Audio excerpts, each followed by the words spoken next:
Ronnie's been a loyal friend for many, many years. But the fucking guy is out of control. Why? What did I do now? You were such an asshole at the party.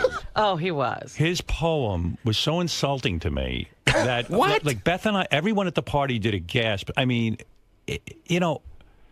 So Why was it insulting? We go to the party, and we're having a good time. It was great. It was great a fun. wonderful party. I throw a Christmas party. It was a great party. Why was it insulting? That's what I want to know. First of all, I got to tell you something. You know, you're an older guy now. You drink and get drunk so fast. I wasn't even drunk. What are you talking about? You couldn't walk. You were wasted out of your fucking brain. You're out of your mind. I got there. Dude, you were drunk within 20 minutes of the party. But You're out of your mind, dude. Sloppy drunk. No, I wasn't. No, I wasn't. I wasn't. Ronnie, you were a little lit, at least. Whenever I came in. And he falls in love with everybody. Yeah. He's hugging me, kissing me. What did you do? You're so full of shit, too. Ronnie. Yeah, you were. Yeah. Ronnie. Who came over to me and said goodbye? Ronnie, what smacked me right on my mouth. You did. You kept holding on to me. I was like, I'm going to have to kiss him on Ronnie. the lips. I kissed him everything's on Ronnie. each Yeah, cheek, okay. and now he's still holding me. What do? Do you order a drink when you walk in and then you slug it down? No. What do you do? Do you know how to Do you do shots before? What do you wasn't do? doing shots. Lieberman was trying to get me to do shots. Listen to me. I wasn't doing any shots. Your ego. I didn't do any shots. Your ego is out of control. You're out of your mind. You know, the guy, he's My ego's out of control. I'm happy for him. He's doing some appearances. He goes to these strip clubs and various clubs. And I'm happy for him. But And he's got his deals, whatever they are. But when you get drunk, you say dumb things. Okay. Like, I'll give you some dumb things you said. All right? All right. So we walk into the party, and a couple of people congratulated me on America's Got Talent. He gets loud, and he goes, "Hey! What? What about me?" You heard this? Okay. Yeah. What about me?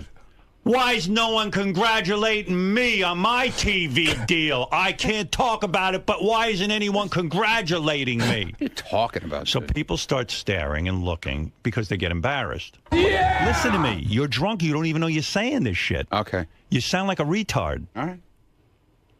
That's the first thing you do. Okay. And it's a faux pas. You sound like a jealous asshole. Okay. If people are congratulating me, it has nothing to do with you. I didn't say anything. I don't even know what you're talking about, but okay.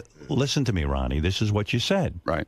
What Okay, I about heard me? you. And you didn't stop. You keep going on in your drunken stupidity. Now, you get carried away. Okay. Now, then you get up and you have JD read the poem, which everyone was excited for. This poem, I don't remember much about it. Right. Some people think my boss is an ass. Some people think my boss is crass. And I'm sitting there like I'm embarrassed by this guy. Some people, in front of my wife, some people think my boss is an ass. This is the guy who loves you. Would you do me a favor, Robin, and explain to him that everyone kind of looked around and went, "Oh, my God." Right. Well, I'm not making this stuff up.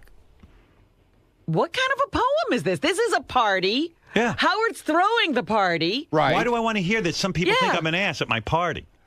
Not people that you work with. It's Why like don't you people say that some people think you're a But why is that on your mind at this time? It's the end of the year. Yeah. We're celebrating a great year. Howard's pulled everybody together to show the love, and you got to remind us that things aren't great? Yeah, that some people think I'm an ass? I felt a little uncomfortable reading it. Yeah, I know. well, Ronnie's the only guy who didn't pick up on the vibe. So, but it's like everyone turned to me and go, "What are you going to do?" You know, I mean, the poem started out fine. Although the poem started out, he rhymed the word night with night. Yeah. Yeah, he used the same word Could you twice. get the poem and right. read And it by the again? way, I saw the poem before he read it, and I said, "Ronnie, you've used the same word twice in the opening, and if I were you, I would strike the Howard is an ass line." You did say it to him. I did say it to him. Well, and he just kind of looked at me and went, "Hey, hey, hey." Well, he had been saying earlier in the day, remember, that ass is in the poem, you know, because everybody was saying, me. "Don't be crass." To make a point. He says, no. Ass is in the poem, but it's in a nice way. You've lost it. Your ego is way out of control. Dude, humble yourself a little. All right. You're out of control. All right. I'm done. You're drinking too much? Listen to me. Look at me. I'm done. What are you done with? What about He's an now apology? sensitive? What about an apology? Come here. No, get in here. Get in here now. No, you're not apologizing on mic. What the heck was that? He just left. He left. He's done. Ron, you can't do anything right around here. You cannot do anything right around here. It's still early in the year. Yeah. Perhaps you have a chance to turn it around. I'm not turning anything. I am not turning anything around. There's nothing to turn around. Does this mark the end of your poetry career? Go away. Edgar Allan Schmo, I called him. I said, this is the most... Henry Wadsworth Wrongfellow. Yeah. I said, this guy... I said, this guy is completely out of control. And it was offensive. I mean, I was actually offended. I was like, okay, look, I know a lot of people think I'm an asshole. I'm a controversial guy, but this is my party. This is your group. This is your friends, your family, essentially. Or, like, my parents wouldn't say to me, here, some people think you're an ass. They wouldn't bum me out. Like, why would Ronnie do that to me? I'm so good to Ronnie. Some people think my boss is an ass. Some people think my boss is crass. I don't know what happened after that. I know night rhymed with night. I wish, we could that you knew it was off to a good start. JD read it again so everybody knows what we're talking about. JD, come in and read it again. You got to hear this. JD. I don't have it. Oh, fuck. Get it from Ronnie. Come on. There's got to be a copy somewhere. I'll go ask him. Hold on. Yeah. Wait, you'll hear night rhymes with night. Maybe we can get a transcription. And what's weird is I was in the car with Ronnie when he wrote the poem. Like, he talked about the time he found because he really needs quiet. Yeah, he needed quiet to figure out a way to insult me.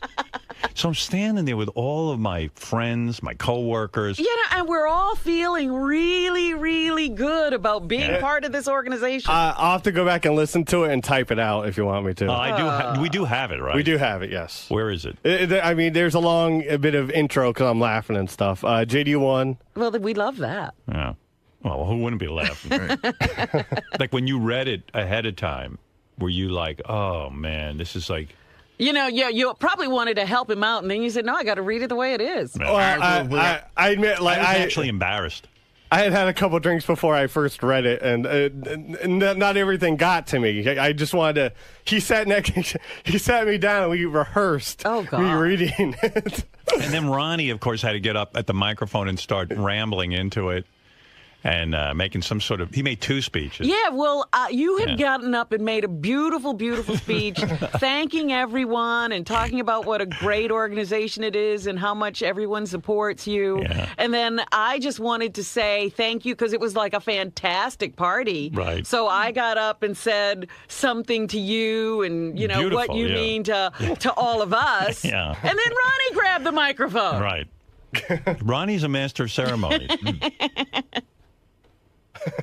It was too much. And you just looked at me and said, he's undoing everything you just said. You mean Fred? You said to him ahead of time? Yes. You said, hey, Ron, take the line about Howard being... that out. Thank you. Thank you for being a friend, as Andrew Gold I said, I know you're the author, and you can do what you want, but if I were you, I would take that out. You were trying to be a good editor. I was trying to be a good editor, and I was trying to help Ronnie out. I was so offended. Because we're all like smiling and Ronnie's going to read a poem, and then all of a sudden everybody just started looking at each other. Yeah, because just the tone of it just stuck out like a dead fish.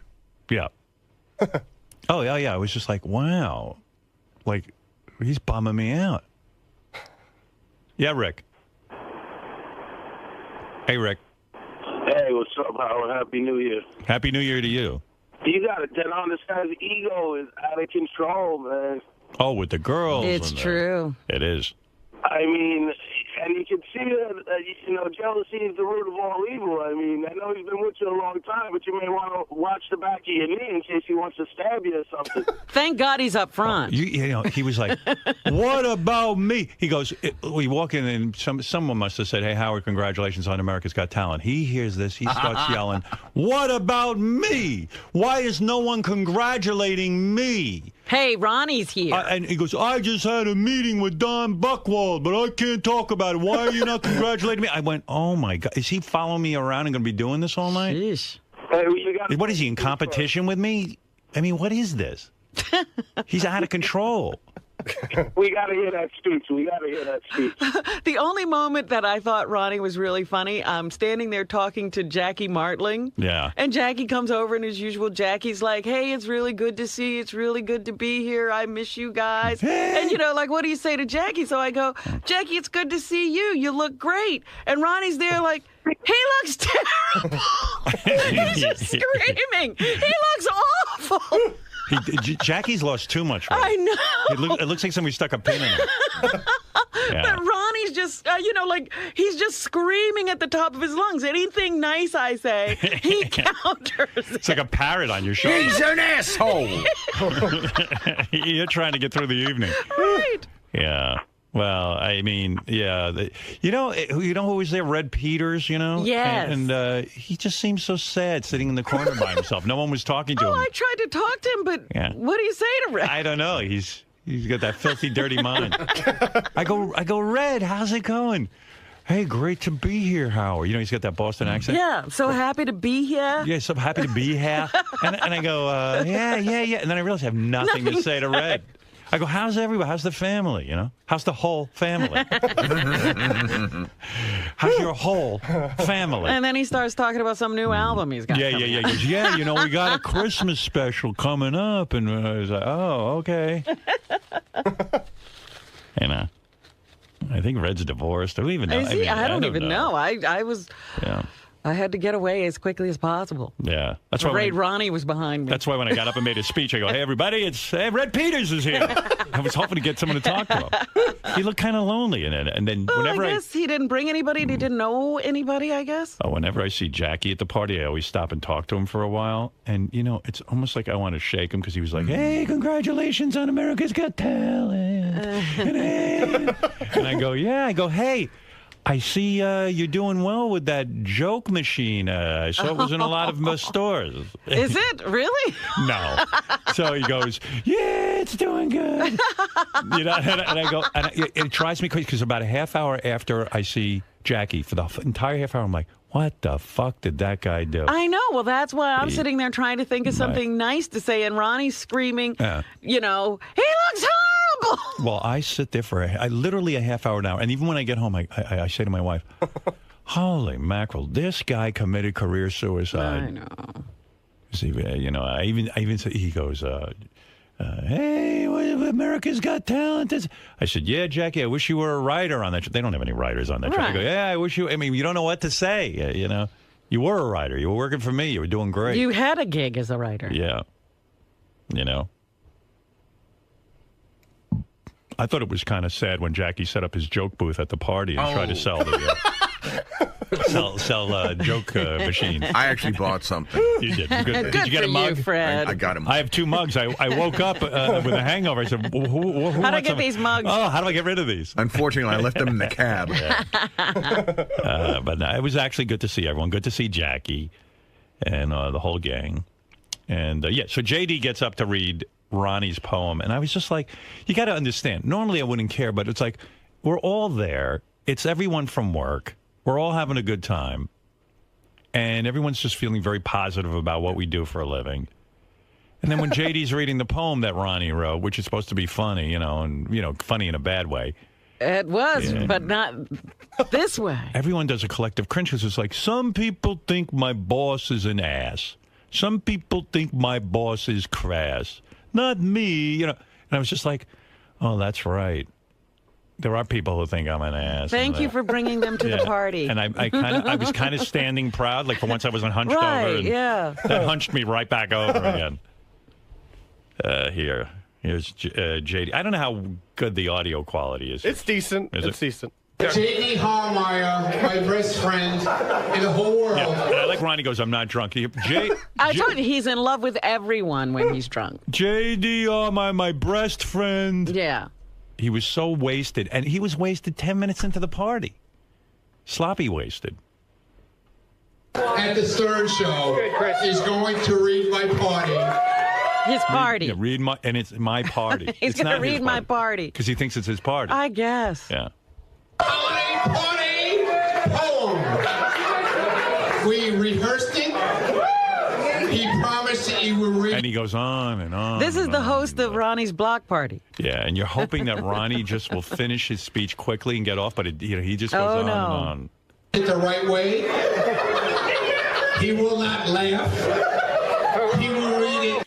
Like Beth doesn't listen to the show that much, so she was kind of like, what is this? They're going to read a poem now? I go, yeah, it's a thing from the show. It's funny. And then he read it, and I was like, people think my boss is an ass. And I was like, what's funny about this? I mean, I guess it is funny. Shut up, asshole! Stop it now! And that's when Ronnie starts cursing into the mic. That's Ronnie's block party. That's what he does. One person says something, and he forgets the whole audience and starts talking to one person. And he starts cursing into the microphone, and I'm like, oh, man. You know, they say public speaking is one of those things that most people are not good have such a great fear of that they won't do it. Not him. Ronnie is the opposite. Yeah. And then all of a sudden, like if you're at the party, all of a sudden you just hear asshole, shithead, shit, fuck. You promise? I asked you to do it. You gonna do it the right way? Here's the poem. Here's the microphone. I will step back, and everybody be quiet. Quiet. And I'm sitting and holding my head. I'm like, oh my god, what happened to this guy? He used to be a humble limo driver. He's now a master of ceremonies. Again, like no fear. Nothing. Just, just goes out there and does it badly every time. He's gotten no better at it. And here's J.D. Harmeyer to read the holiday party poem.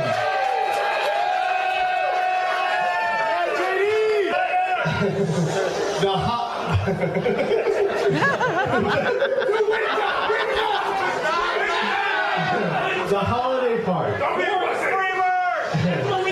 I don't know why we can't mic this properly. We are a radio. Well, he was at the PA, right? He was, holding a microphone. Just put a microphone that has a direct feed into the board. It's pretty simple. I don't know if you guys can hear this well at home, but... Well, maybe he'll start reading into the mic. Yeah. Now JD's giggling. It looks like Ronnie's going to smack him in the head. All I can think of, they're making a Napoleon Dynamite cartoon. Yeah, come on. JD's a perfect choice.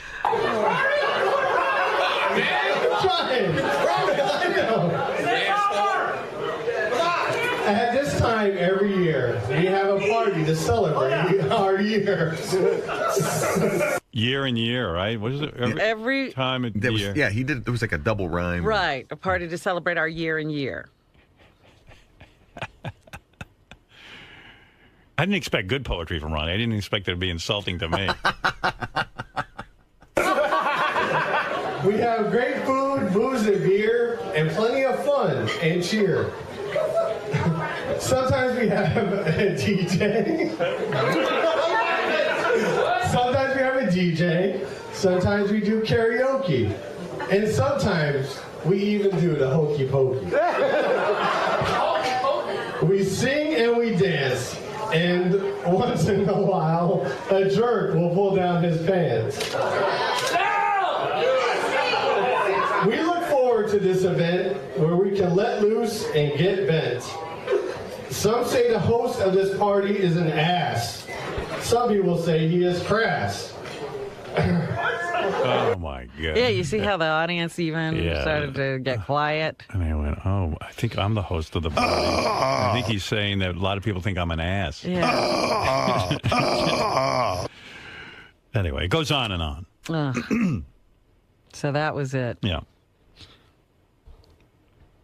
JD, you can, if you can, have somebody write down the poem for you so you can do a reading here on the air.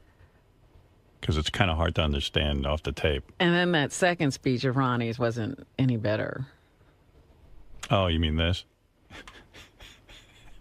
Thank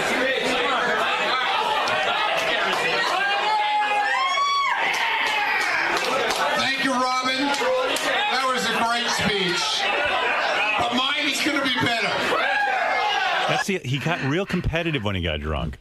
Like he was like, hey, why isn't anyone congratulating me on my TV deal? And Robin, now I'm going to do a better speech than you. Yeah, that was great, but I'm going to be better. Do you really think you're going to be better, Ronnie? Why set it up that way? And he already spoke. Yeah. It's enough. People are getting a headache. It was actually like, it should have been done after that. Yeah. You and I spoke. It's enough. This is a man. It was like Ronnie's block party. Yeah. Yeah. We got a treat. Ronnie was the host. Most people pay for that. Yeah. We got it for free. Hey. Something interesting about this Doug speech. Z. Goodstein, ladies and gentlemen. Yes. Happy New Year. Happy New Year. I went to dinner with Ronnie almost 2 weeks to the day after the party with Ganji and Richie Wilson. Right. And we were talking about the party. Right. And he was like, well, I said, we put a clip reel together. We pulled a bunch of clips. He said, what'd you pull? I said, Howard's speech, Robin's speech, JD's poem that he read, from your speech, and your speech. And he said, what the hell are you talking about? I said, don't bust my balls. Stop it. I didn't make a speech. And he was dead serious. He had no recollection of it. So he's drinking so much he's blacking out. And then Ganji had it on his phone. He said, Ronnie, here. So he played like 2 seconds. I said, stop. Don't play anymore. Right. You'll hear about it on Tuesday. You made a speech. He really had no idea. He does a thing where he's literally drunk at the beginning of the party. How do you do that? I think he does shots. I don't know. I don't know. But he's not I can't speak to what happens, but it's nuts. All I know is he was wasted. I mean, because it wasn't that late. But he functions very well. Like, he doesn't fall. He's amazing. But I saw him like kind of stumbling around. Well, Stephanie's holding him Well, he up doesn't a lot really of fall. He doesn't black out. He's a party animal. Yeah, he is. He really is. Dancing. Yeah. He doesn't know he made a speech? He wasn't goofing on us, and he thought we were goofing on him. So here he is, uncontrolled id, and he right away is competing with Robin for the best speech. Robin, your speech was pretty good, but now let me show you how. Let me show you how master at work. Let me show you how the host of Ronnie's Block Party handles it. I'm a professional. Right. Who took me from a limo seat. I sat in a limo in a broken down limo car, and this man took me. Oh, I wanted to just jump out a window. And you know what? Like, when I was standing there, I said, everything's about him. Yeah.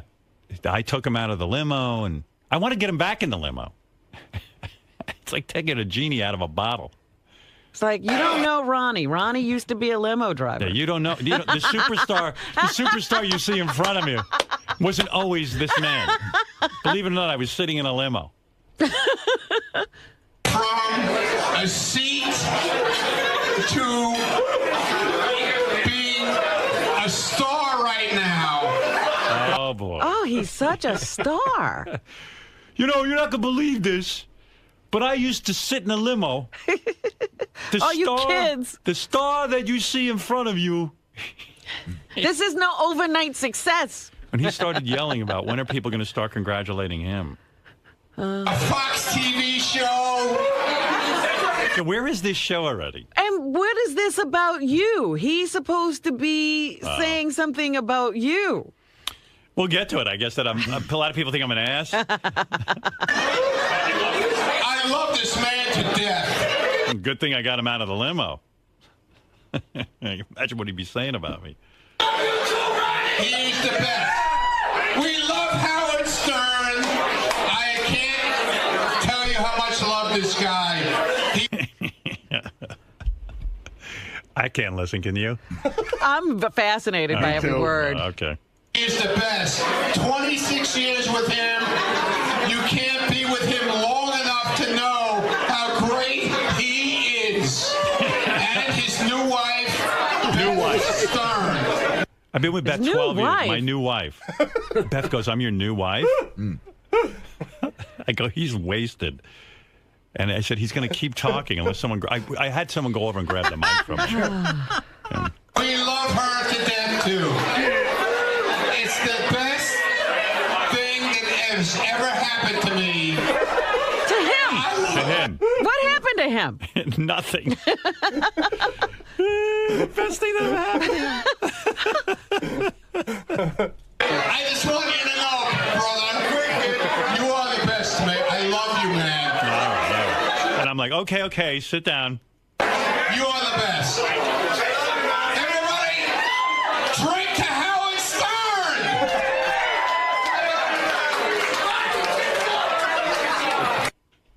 Wow. He was in rare form. Oh. Who was worse, Benji or Ronnie? Well, they were tied, I think. Yeah. Benji said he was on the wrap-up show that he was going to go to the Christmas party and not create a scene. He showed up and was a scene. Him and the girlfriend, new girlfriend. It was just remarkable. Everyone said to me, go look at Benji. So I walk over, which is what he wanted. Of course. And he's dressed as a hip-hop guy, and he's got these 3 disgusting hickeys on his neck that, like, I mean, I've never seen anything more gross. And he's sweating. And then I go over and I say hi to him, and he's... Oh! Yeah, look at that. And he's putting on... Oh, my God. Look at that, Robin. Yeah. It's like cigarette burns. And then he's wearing that dark beard and an outfit. And I went over to say hi to him and his girlfriend.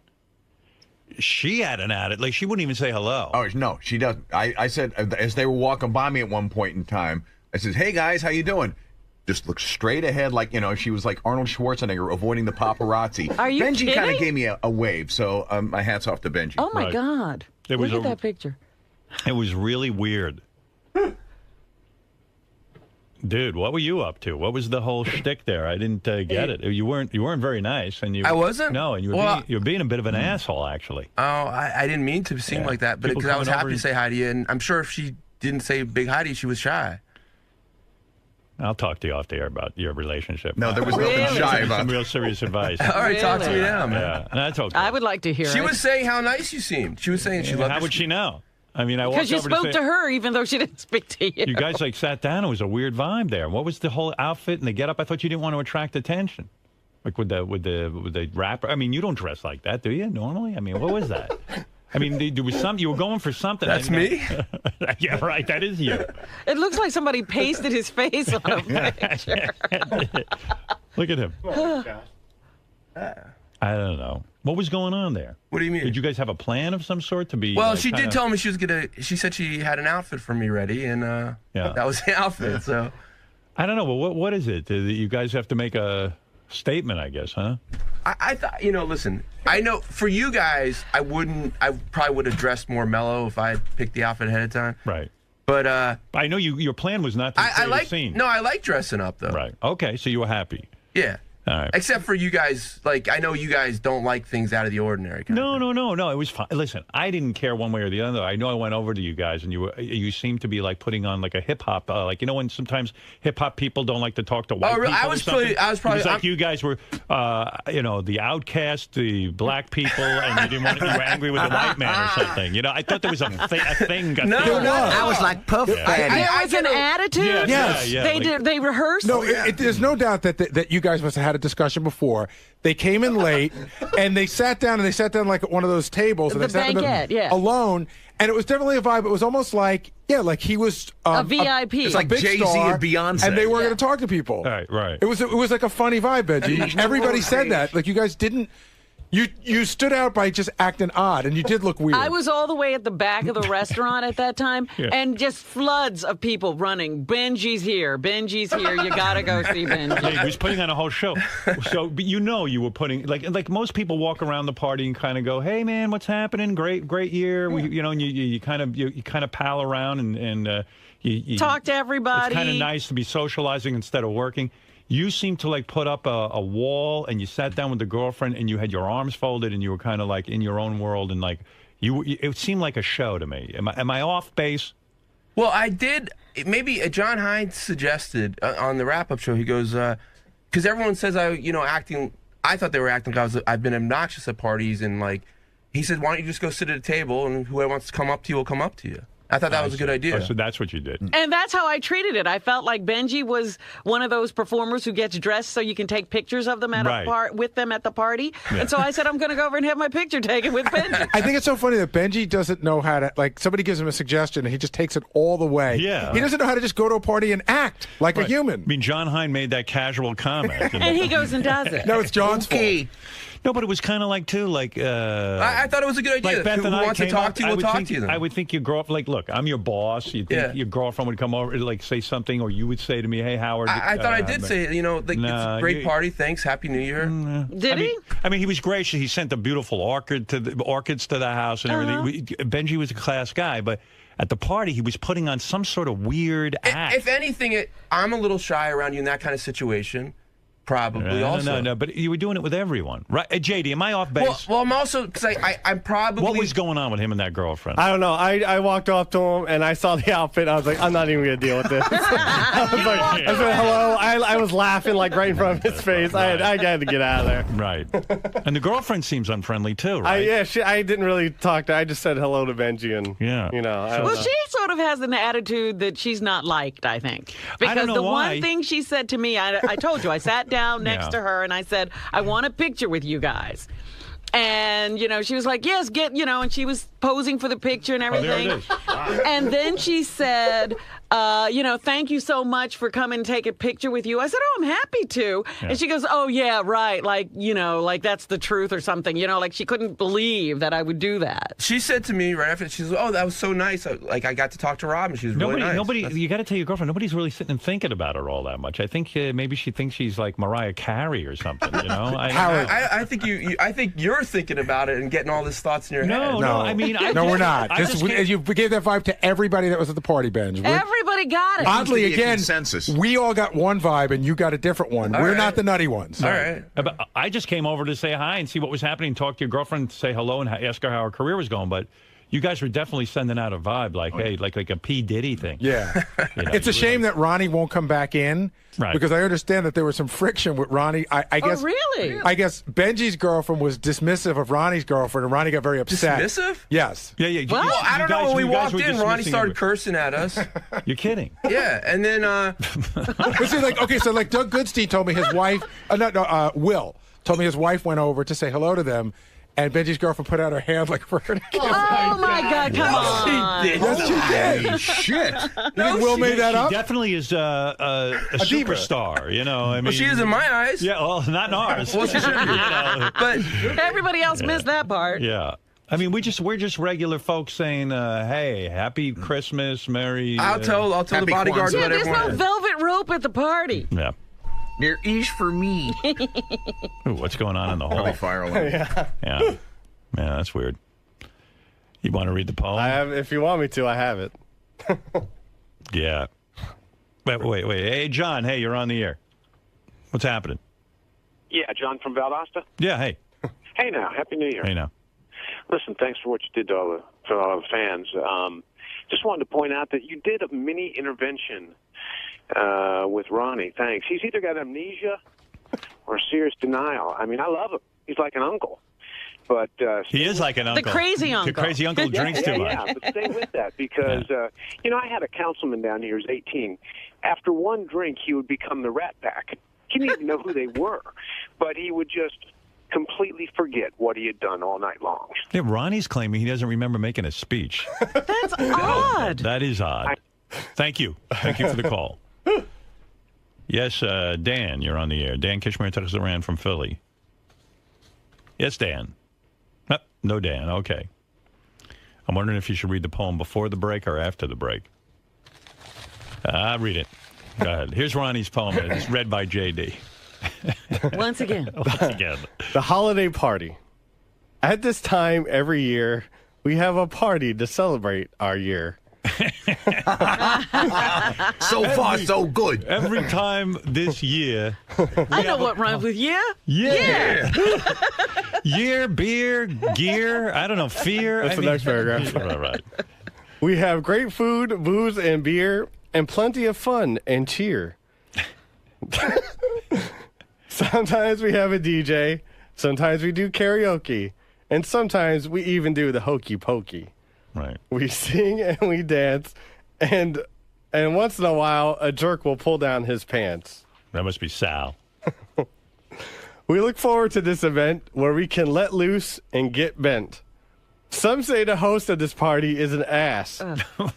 Some people say he is crass. Yeah, I mean... I labored over those two lines. But the people at this party love Howard and Beth, because in our eyes, they are top class.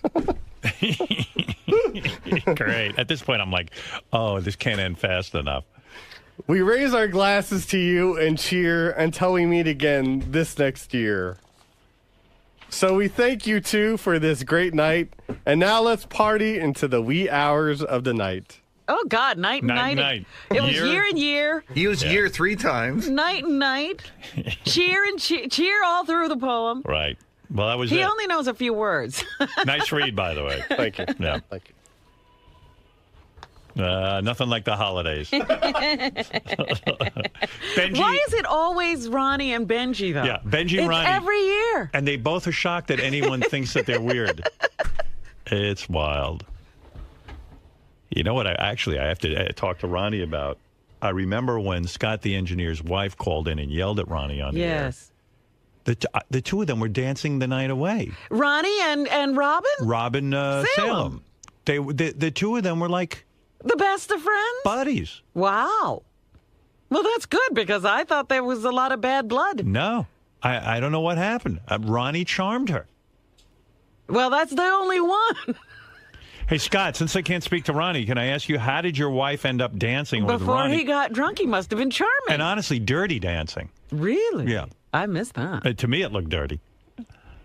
You know how Ronnie does that humping? That grind? How did your wife, who hates Ronnie, end up dirty dancing with Ronnie? I got tape of that. I mean, I was shocked. How did he? They worked it out. I mean, they spoke. Robin, went up to him and they spoke. At the party. At the party, yeah. Well, but I thought she hated Ronnie. Well, she didn't hate him. But she had terrible things to say about him. She had a disagreement with him, yes. But no, she... Were you surprised they ended up dirty dancing together? I was a little surprised, yes. Yeah, me too. But yeah, no, she was, very good, and she talked to him, and they worked everything out. Yeah, Ronnie didn't knock her up during that dance. I was going to say, did you get lucky? She got all worked up for Ronnie, and you got the benefit? Yeah.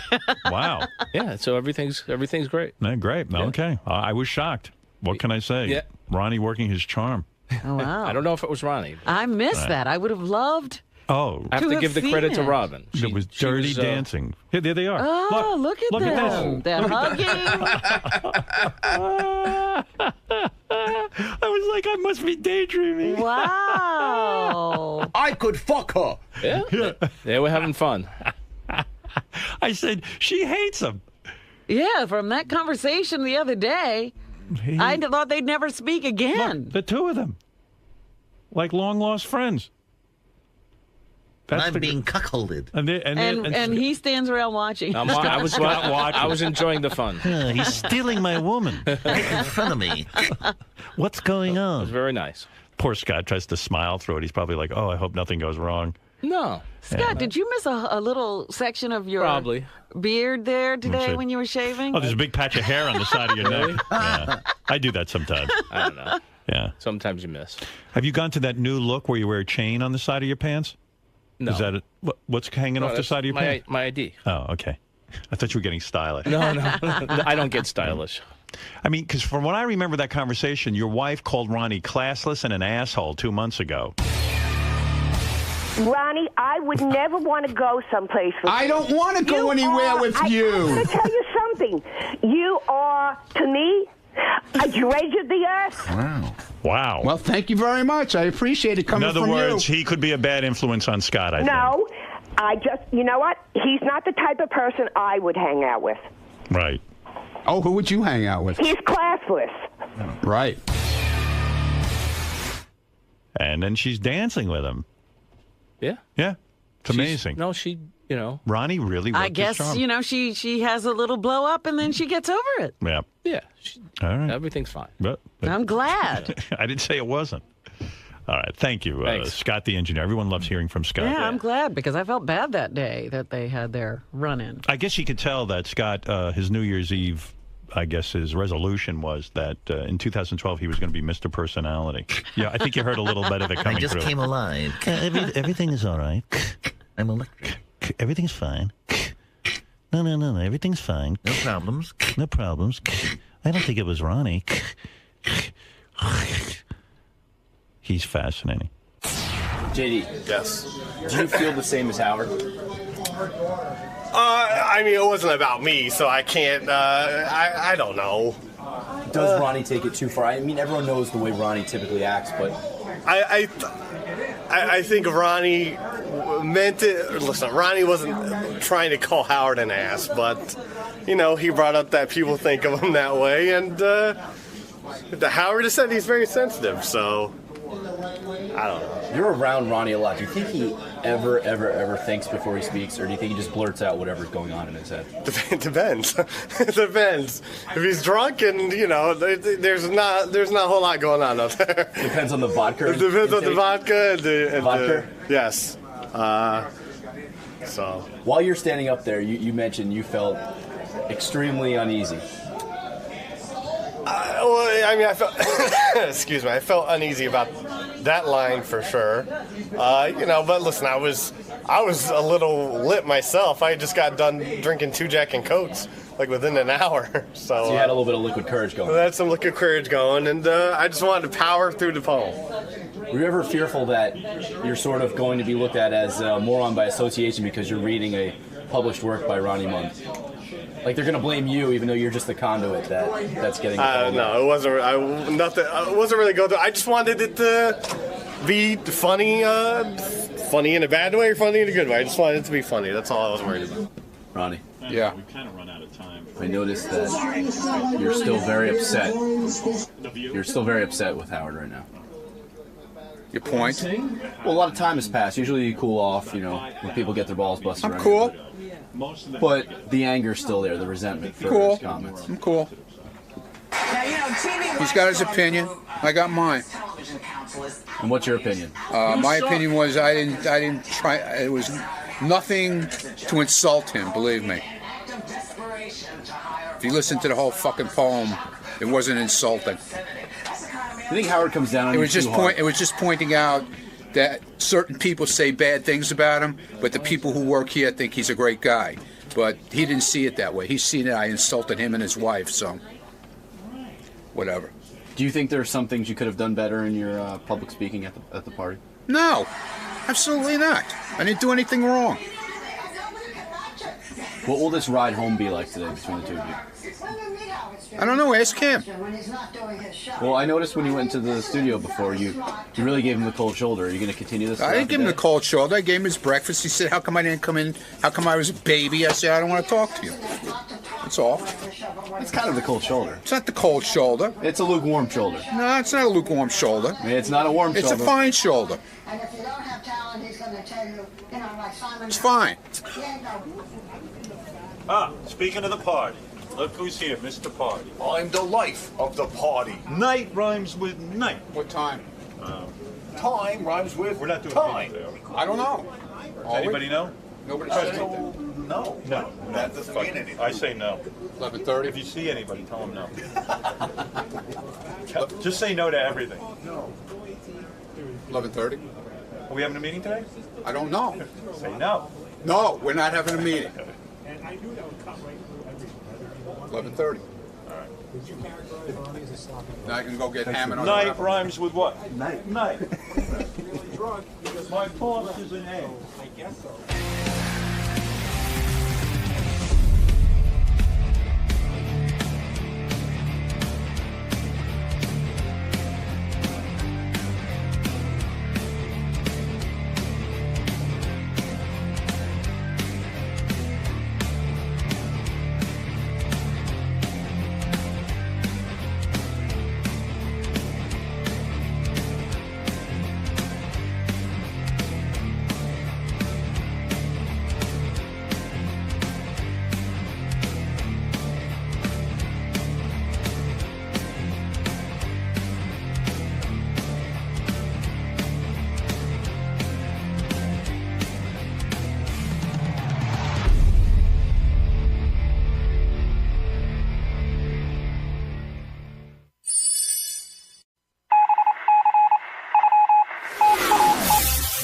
This is the best of the wrap-up show. A recap and behind-the-scenes look with John High and Gary Dell'Abate.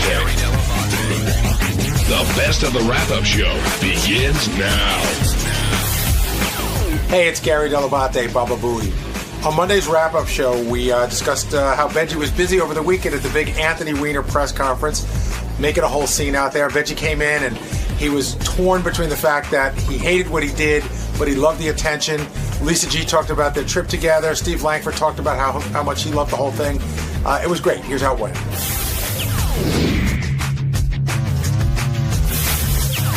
We're talking about the Anthony Weiner press conference for his resignation, what Benji did, and Howard's reaction to it. Do you think Howard liked what you did?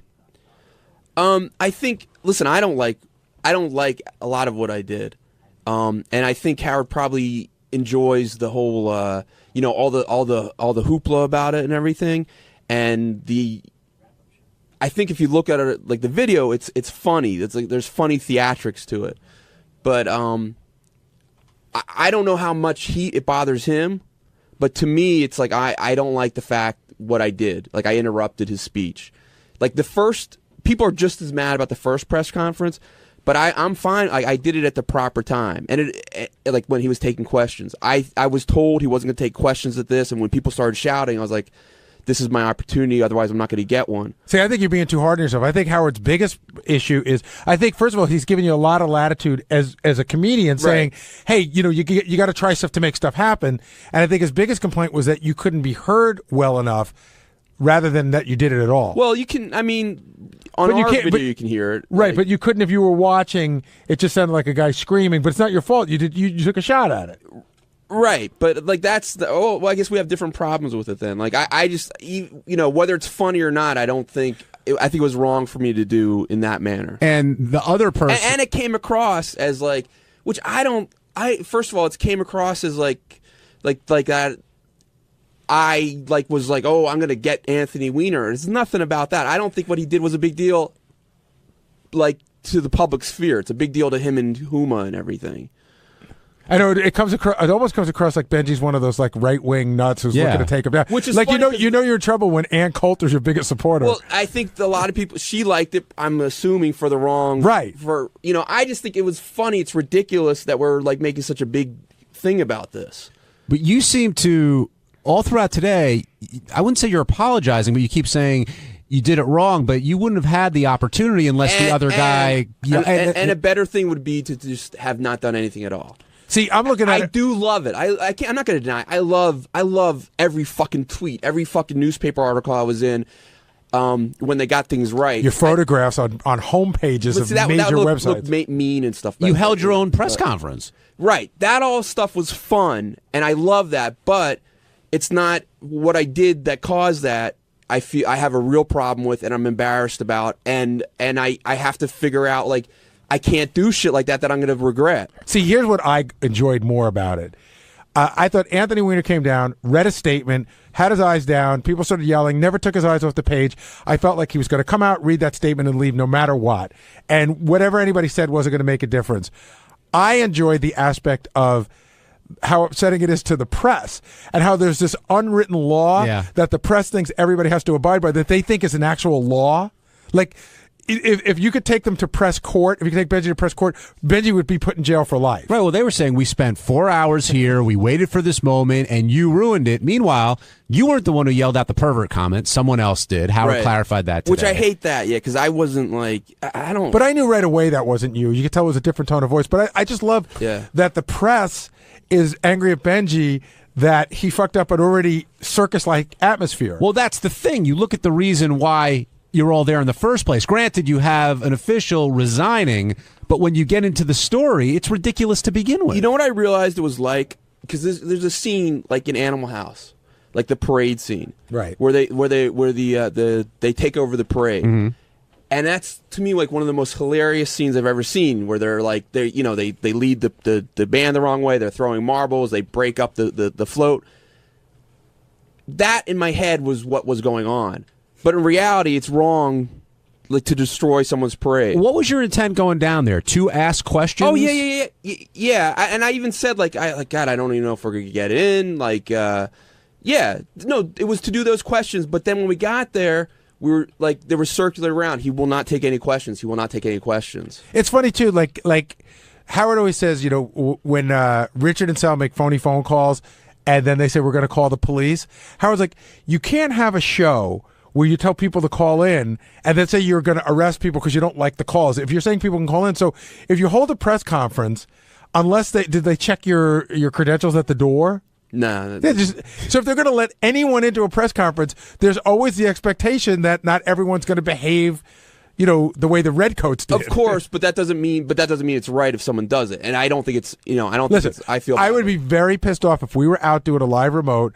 I would be very pissed off if somebody busted up our remote and started screaming and yelling. We'd handle it a different way. We've had that before. We have handled it. We have people killed. No, but we've handled it a different way. Listen, we were in London and we were doing, somebody was singing a song parody, and this girl who was drunk climbed over like this wall where we were she was so furious.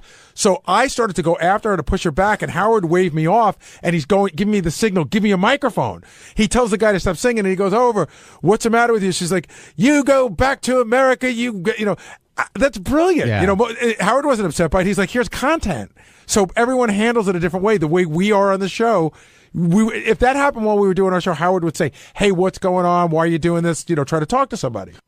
During the break, Benji, we were talking about how you seem to be very apologetic and regretful for what you did, yet you also want to enjoy the glory and attention that came from it. Well, yeah, I do. I can't deny that I enjoy the positive people saying, oh my God, that was so funny. So I do enjoy people saying that, but I regret that I did it in the manner I did it. I think looking back, if I could erase it and none of this would have happened, because I would erase it. See, I don't think you have anything to apologize for, in the sense that you weren't the first one to heckle and you weren't the only one to heckle.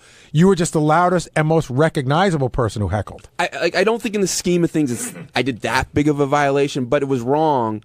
And I'm so anti-heckling. I mean, maybe if it was like a Hitler or something like that, and that's the only way you can fight back. But in a situation like this, where it came across that I'm being a bully to Wiener, that's not what I intended. It was supposed to be. We were all supposed to have fun and laugh, and I thought he was going to laugh too. So. Why did you think he was going to laugh? I don't know. I'm teasing about that. Lisa, is there an unwritten rule amongst the press about what Benji did, or what? And anybody comes, like, are you supposed to follow certain protocol? Yeah, I definitely felt like it was old school media against new school media. How do you mean? Because the people who were there with the iPhones and the laptops, they weren't complaining. They were jumping right in on the action. They just turned everything around. You have these old-time news people with their big cameras on, locked into these stilts, these sticks. Tripods. Yeah, so they can't move, and they're all locked into this one soundboard. So everything they need from that news conference, they felt Benji got in the way of. And I was laughing the whole time, from the cab to the Senior Citizen Center where the press conference was held. While we were in the cab, this is what you didn't hear, Benji was getting a little motion sickness, so I had to write down the questions for him. We were coming up with questions like, are you 7 inches erect, and things like that for the whole cab ride.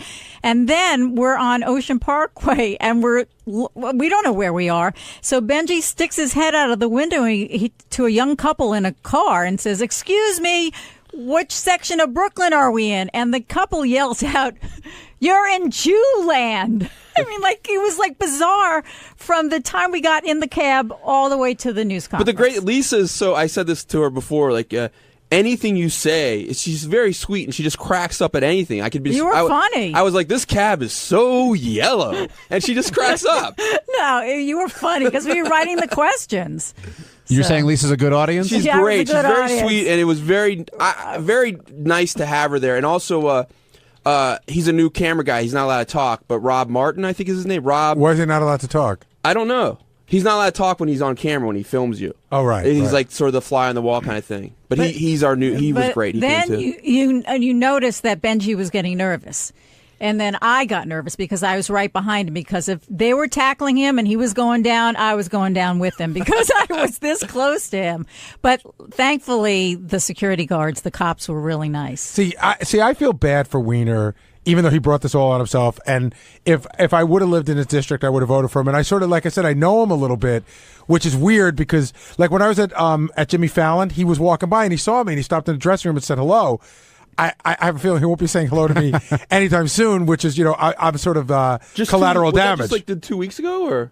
No, when I did Jimmy Fallon. Oh, okay. Back in December. But I played hockey with him a couple times, and he's even emailed me a couple times. I'm pretty sure I'm on the shit list as collateral damage from you, but that's the part, that's what happens when you work on the show. You have his email? I do. But he's never texted me.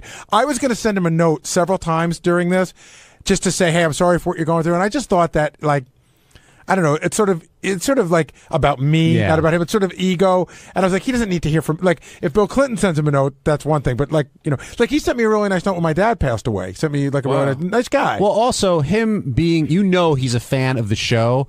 This probably comes as even though it's happening to him, he has to expect it. But again, when you're a fan of the show, it's almost like you want to go, I'm a fan of the show. Don't fuck with me. But the thing is, I hope a part of him, if he has a sense of humor, realizes I don't think him tweeting.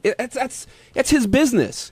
Well, Benji, you saw the statement that Benji released. Benji's done way worse. Yeah, I don't think he's thinking about that though, Benji. No offense to you. I think he's got a great build. Why not show it if you look? Yeah, I think it's hard to go home to your wife and go, honey, I was just texting. Steve Langford, I see you lingering over there. What's on your mind? John, I just don't understand how any reporter could complain about what Benji did at that news conference. Why is that? Because it was great material. Okay, so Steve, you used to work at what's the most, I don't want to use the word legitimate, but the most conservative news organization you ever worked for?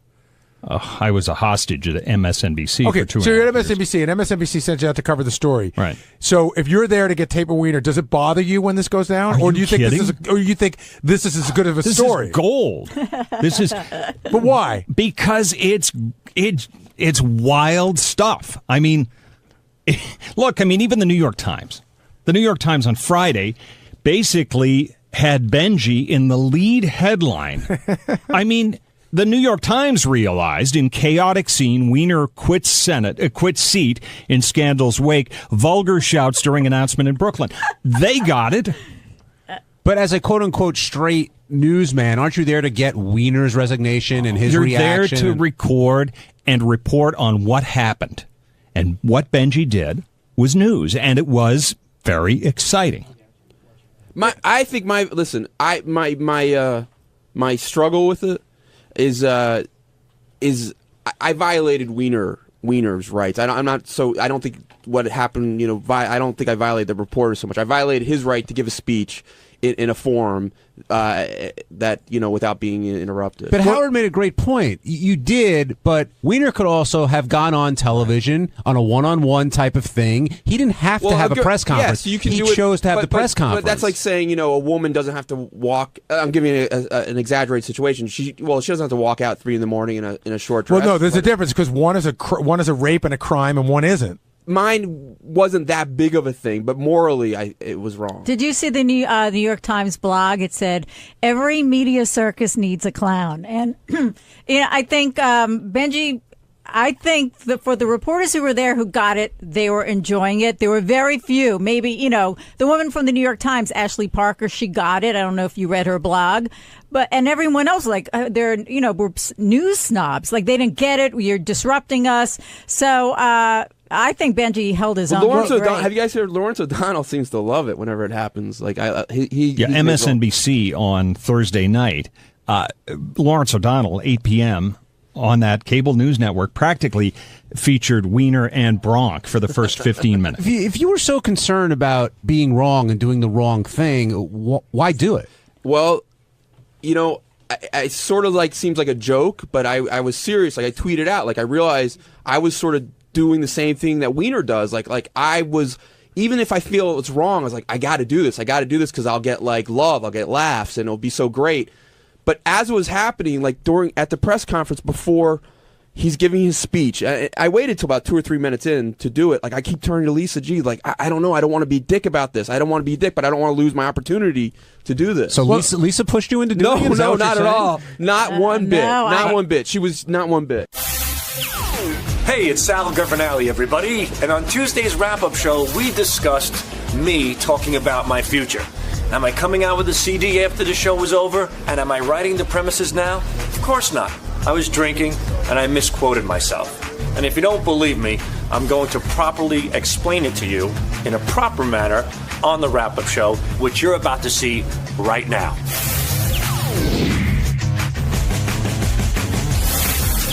What I want to start off with, and the guys I know right now, they're in the middle of a prank call, but they are going to come down, is Sal and Richard. What happened was Sal and Richard were doing a meet and greet out in California. Now, I don't think they did any comedy. I don't think they did any performing. It was just literally spend some time with Richard and Sal, and believe me, that's well worth the money. Plenty of entertainment there. And when those guys are up in front of a crowd, Sal more so than Richard, I'd say, they'll always answer a question. They will never say, I don't know. They will never be at a loss for words. And Sal commented how and I want to make sure I get this right, they're personally working on premises for original prank calls after the Howard Stern show ends, which is basically saying we're taking all our good ideas and we're saving them so when Howard hangs it up, we could put out a CD and do really well. And I don't think Sal, shockingly, realized what he was saying as he was saying it. And Howard pointed it out, and Sal said that he misquoted himself, which is a very difficult thing to do, and then explained how the present premises are for now, but the premises after Howard retires are for later. You know what, Ted? I think I pulled that. Would you hit clip number 1? It's news to me that all these premises are for after you retire because we're using them now. Right. Well, that was the point I was trying to make. That was the point you were trying to make. Well, the present premises are for now, but the premises after you retire are for later. What? So there are premises. Premises will be written after you retire. That's what I would try to say, that once you retire, we're going to compile a list of premises and put together possibly. That's not what you said. I know. Well, that's where I fucked up. You really did, man. I mean, what happened to you in there? Story of my life. Well, did you hear the clip played back, with the clip that Howard played about what you said at the meet and greet? I put my fingers in my ears. I refused to listen. I just went, boo. But how did you find out about what you had said? And did you realize what was going to happen once Howard heard that clip? No, I had no idea. Because you're going to blame the alcohol? No, I mean, I was drunk, but I didn't put it together properly. That was the problem right there. I totally screwed up on how without sounding like my apology, how I presented what I wanted to say. And it was just messed up. What were you trying to say? The same thing I told Howard. What I was trying to say is that a lot of people asking me, what are you going to do once the show is over? What are you guys going to do? We really don't know. But a thought was that we could come out eventually with a prank call CD where we would put together a whole bunch of premises and whatnot and ideas, and we'd put them into gear, and then we'd make this CD. But you said you were working on, you said you had premises already. Right, and that's where Which I thought sounded very shady. I agree. No, I'm being serious. I agree with you 100%. I don't know if you're using shady based on last week, what Howard said. No, it's just shady, based on shady. What? I had a cough. So anyway. It did come across as shady, Sal. I agree 100%, but it's quite obvious and quite apparent that everything that I do, as we all know, as I work here, we're constantly thinking, we constantly have a think tank going. As a matter of fact, I was just applying a premise today with Richard Christie. We just did another Tradio prank call that we were in the process of doing. That's why I was a little late here. So yes, after the show's over, we have to come up with premises and then come up with a prank call. I should have said it that way, but I made it seem like I'm doing it at the moment, which makes no mistake. It makes no sense because I'm here for another 4.5 years. But what did you mean when you said I'm saving some premises for when Howard retires? What he said was he's personally working on premises. Personally working on premises. Right. Thank you. For original prank calls after the Howard Stern show. So yeah. How would you interpret that? Exactly how I said it. No, how would you interpret it if you heard it? I would interpret it the same way you did. Right. Like it sounds like it's present day. It didn't. You basically said, I've got stuff. That's what it sounded like. That's why Howard got upset. And I don't blame him. And I would be upset too. John, do you have the other line? Sorry. But the thing is. What was the other line that he had? You need some water? Are you all right? Here. No, I'm okay. Yeah, I do need some water. That's one of his premises, a cough prank call. Well, I liked it when they were called ideas or notions. Well, Sal did say he misquoted himself. And then later. This is the one I want to hear. He said, the present premises are for now, but the premises after Howard retires are for later. That's exactly it. What's there not to understand? Everything. Explain that sentence. The first problem is you're asking me to explain stuff that I said. Half of the time I don't know what the hell I'm talking about. That's the mistake right there. You were in deep backpedaling stockbroker mode when Howard got you on the ropes. I really wasn't, because I knew it was being taped. I knew it was an open forum. I have nothing to hide. I just didn't present it properly. I could possibly not be doing something where I'm saving great ideas. Every idea I have, I present to the show. But we did have the discussion, Richard and I, that after the show's over, we will be writing and putting together, hopefully, a prank call CD. When you said it that night, did it even click in your head? Or, Not one bit. So when you heard it this morning, you were like, "Holy shit!" When Howard said Sal did this, did you say to yourself, "I wonder what it was I said"? Absolutely. And I'm still thinking. I'm like, I have no idea what I said. And your buddy over there said it was news to him that you're holding on to these premises because Right. you're using them every day. Right. Were you trying to defend your pal there? Did you realize like how deep the pool he was in and how he was kind of trying to tread water and get out of it? Or did you realize what he had said, or were you all messed up too at this I thing? did, and I just let him say it. I don't want to be like a parent and say, Sal, you're not saying the right things. You're all messed up. I just let him say what he says, and then we explain it later. But we work on premises, and the next day we do the calls. We had a premise yesterday for a call, and we were just working on it now. Hey, so. Gary, how did this end up as part of the show? Like Someone sent it to us. So did they notice that? Like, No, hey, they totally noticed it. Somebody said, somebody sent it and said, go to 318, and you'll hear Sal say he's saving ideas for after Howard Did you retires. realize at all before this came up that you had misquoted yourself? Not and one this might bit. be Not one bit. Because there was no reason for me to be upset. I had no problem. I came to work with a clear conscience. So this Why? was a total surprise. Ignorance is bliss. No, ignorance is not bliss. I wasn't being ignorant. I befuddled my words, so to speak. And that's all I can say. And if you want to believe me, fine. And if you don't, it doesn't matter as well, because I do apply my present day premises and work with Richard Christie here all the time. That's all I think about. My head constantly spins on present day material. Sal, I don't think anybody was questioning you applying your current premises to your current job. Right. The question was, it made it sound like you're setting aside some, or there are others that you're kind of banking for when the show ends, and that's where the problem lies. I can certainly see that, but I don't know what there could be to possibly But bank. see, I thought that's what I got some pretty good ideas. I think they all start with the N word. That's what I thought. That's what I thought you were going to say, Sal. I thought you were going to say, look, there are ideas I have, or even ideas I presented that like you don't like, but I think are funny that I would like to do in the future when I'm representing myself. That would be a great answer, but unfortunately I'm not smart enough to think that far out and be that specific with them. I got to tell you the love between Richard and Sal. Richard walks into my office and he goes, "This is all news to me." And I said, "You got to go in." And he goes, "I don't want to throw Sal under the bus." I go, "He's running over you with the fucking bus right now. You got to get in there." Like he was throwing you under the bus. I wasn't throwing him under the bus. You were taking him down. It made it sound like both of you were saving these premises. Well, we are a team. Anything we do together. So if he said that and Howard took it and get yelled at and you walked in and you got yelled at, would you just take it because you're a team? Well, yeah. I mean, he misspoke. Sal does that pretty often, and I'll take anything for Sal. Robert in Texas, you're on the wrap-up show. Hey, how y'all doing? Hey, I just want to point out, Sal knows exactly what he's doing. And it's like every time he gets busted now, he plays a stupid card, and it's getting really old. He knows exactly what he's saying. Nobody could be that dumb. All right. Well, thank you, sir. Isn't that the part where you go, "I could be that dumb"? No, that's a compliment. I'm not that dumb. Usually you get you're a dummy. This guy's saying I'm not that dumb. So I'll take he's saying that you're evil and shady. Whatever. Anybody can make their own conclusion. That's fine by me. I could care less. Joe in Carolina, welcome to the wrap-up show. Hey, guys, I got two questions. First one is, do you guys think that Sal is truly shady or just stupid or maybe a combination of the two? And the second question was, when do Sal and Richard, do you guys get together on the weekend to plan these comedy shows or this plan of action, or do you do this during showtime? Plan what? Like the appearances? No, people. Yeah, No, people usually email us, and yeah, we set it up on the weekends. And did you use congressional? But do you think that? I think the question he put out there is Sal shady or stupid? Yeah, well, Sal, how would you define? That's insulting on both ends. This guy could go fuck himself. I'm not neither shady nor stupid. I'm smart. You're stupid. I'm smart enough to get on this show. I'm smart enough to take care of my family. I think I'm very successful at what I do. Everything I've put my mind to, I have succeeded at in every single capacity.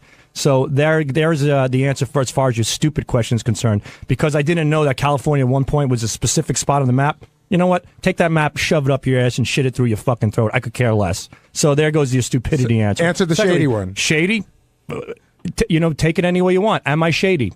I don't think so. I've never done anything wrong. I went on this show. I said what I said. I told you what the answer was. I have a clear conscience because I did nothing wrong. I'm obviously here for 4.5 years, and everything I do, I apply to the show. And Gary, I would hope Gary, out of all people, knows that. He knows how determined I am to do the best that I can for the show. And that's my answer.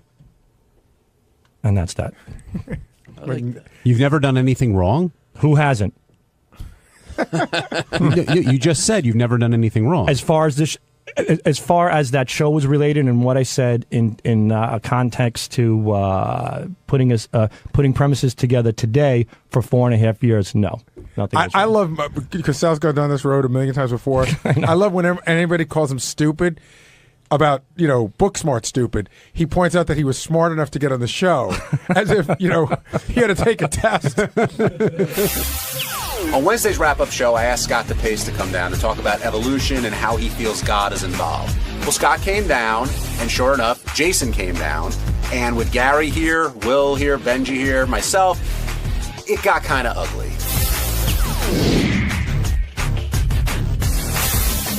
Of course, I can't forget Scott DePace saying he believes in evolution as long as God is involved somehow. But that's not possible, right? You're either a creationist or you believe in evolution. Is there a middle ground? Yeah, for sure. What is it? I mean, there's a million middle grounds. You could say. No, in other words, if you say either you believe God created the universe or you believe it was scientifically created. Well, what's scientifically created mean? There's no scientist that will say what the creation is. They'll say from Big Bang onward. Right. But what started everything? No one, there's not. I don't think there's any working theories about.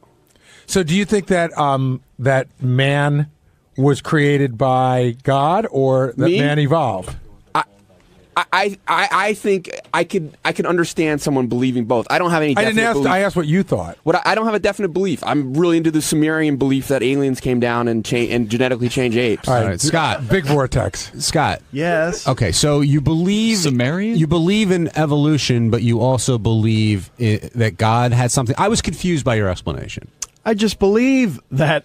First, I don't know. None of us do, but I'm not willing to say that. If I believe in God, there's no way God would have something to do with evolution. To me, they seem very obvious that if I believe in God and if it looks like there's evolution, well, maybe God had something to do with it. Right? That's confusing. Because I think they're separate. Do you believe in God? No. Okay, well, that's fine. Do you believe in God? I believe there's something out there, but I don't know if I would call it God. Yeah, I'm probably more with John. A higher being of some sort. Fine. If you don't, all I'm saying is I do believe in God. And I'm not here to defend my religion. I'm not going to say. But if I believe in God, then therefore to me, he could be in charge of anything that happens. He might not. He might. I don't know. So did God create evolution? Is that what you mean? Yes, that quite possibly could be what's going on. I don't know. But you said that you didn't believe that Oh, God, here he goes. Here he goes. The fat piece of shit. Go ahead. Wow, let him give him I told John specifically I was not interested in coming down. I didn't know this. If Jason and John, he said yes, but apparently God created he breaks fat his word. people too, and bald apparently people. John breaks his word. And certainly dumb people. Well, You good, said now you didn't want Jason down. John breaks his word. Stand next to me? Good. Now we're all even. Jason, did I invite you down here? No, Will did. Yeah, and Scott, I believe you your did word. because already Teddy. He went down and looked for me, and then he, in the same sentence, looked for Jason. That's not true. So he gets his marching orders from you. That's Teddy didn't. Oh, whatever. You believe whatever you want. But that's what I you saw do. it right in front of my eyes, jerk off. You can't handle standing next to me. What is No, wrong you're with just you? a piece of shit. I don't want to have a conversation with you. Well, why don't we see what he has to say? Go ahead, say it. Don't be like Ebert. Let the autopsy come Go out. ahead, asshole. You're so funny. See, I don't need bother this. you. I have shit I could be doing right What, now. golfing? No, I'm working on a graphic. You want to do more drugs at work than All right, leave? hold on. Let's stay on point. Jason, do more drugs at work. And Jason, leave make your early? point. What? Scott said Say during it again, the conversation. Jason. What did you just say? During the conversation, that you don't believe that we evolve from single cell organisms. That's all I wanted to say. That you said that this morning. So I don't. What so it's not to me like you don't believe in evolution. What I believe that I said was that I don't believe that we evolved from single cells without God or something else making it happen. I don't believe. Obviously, what the rest of you believe is that there was a big bang, and then there happened to be this little one amoeba, and somehow out of that, all of us were created. I just don't believe that, unless something like that happened by way of God. So the actual theory of evolution you believe in, just that you think God might be behind it. I don't think that's a weird thought, but that's not what Thank you you. said on the air that's today. what I tried to say. Well, you didn't try hard enough. When you try to explain your theory on evolution, you and Howard kind of got into it, which quickly evolved into you not believing that Bush lied, and it turned into That's that. just it's an illogical thought to think that he did. There's not 1 ounce of evidence that says that he did. There's plenty that says maybe he was wrong, but all of the evidence suggested that there were weapons of mass destruction. Well, no, there's there's a differing opinion for sure. That Howard's not the only person that holds an opinion. They're all illogical. But that's you talking. That doesn't make you saying they're illogical doesn't make it a fact. It means you It's disagree illogical with through a political bias is what it is. You guys want to believe that he's some monster, that he went there just so we can die, have our soldiers killed, and steal Well, you oil. shouldn't It's say just illogical. You crazy. should say I don't believe No, it. it's illogical. And you don't see it through a political prism? It's illogical. It is. But God There's is logical. not 1 ounce of evidence that someone could point to that he has profited from this, that